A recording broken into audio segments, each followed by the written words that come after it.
Morning, Maroon Pod. Good morning, Mr. Pottinger. Actually, yesterday we finished multiplying decimals, but we didn't get a chance to review our notes and make a video. Can you multiply decimals, yes or no? Yes. Question, where do decimals live? On a number line. Between 0 and 1, right? They live between 0 and 1. That was a bad question on my part. I didn't do that very well. They're part of what? One whole. They're part of one whole. Okay. And we all know about place value, yes? Yes. If you have a 4 in the 1 spot, what's it worth? 4. If you have a 4 in the 10 spot, what's it worth? 4 tens, right?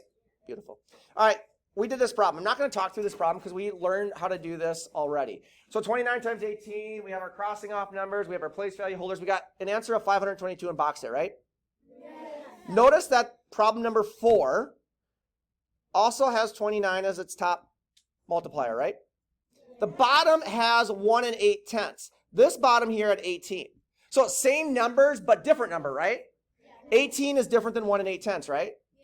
If you look at this part right here, and this part right here, and this part, and this part, and what we crossed off, and even the digits that are in the answer, everything is the exact same, right?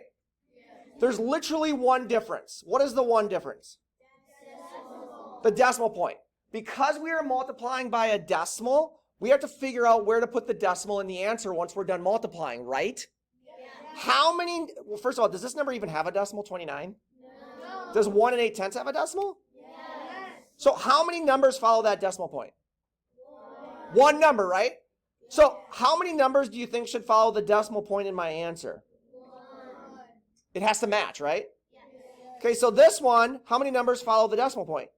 2. Does this even have a decimal point? No. So how many numbers should follow the decimal point down here? 2. So the answer should match how many numbers follow the decimal in the problem, yes? Yes. Where kids get messed up is when you get to a problem like this. How many decimals follow my top multiplier? 2. How many decimals follow my bottom multiplier? 1. So if this is 2 numbers and this is 1 number, what's 2 plus 1? 3. So 3 total numbers follow the decimal, yes? Yes.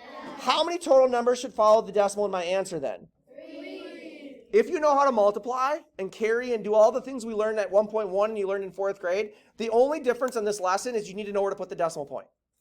Yes? Yes.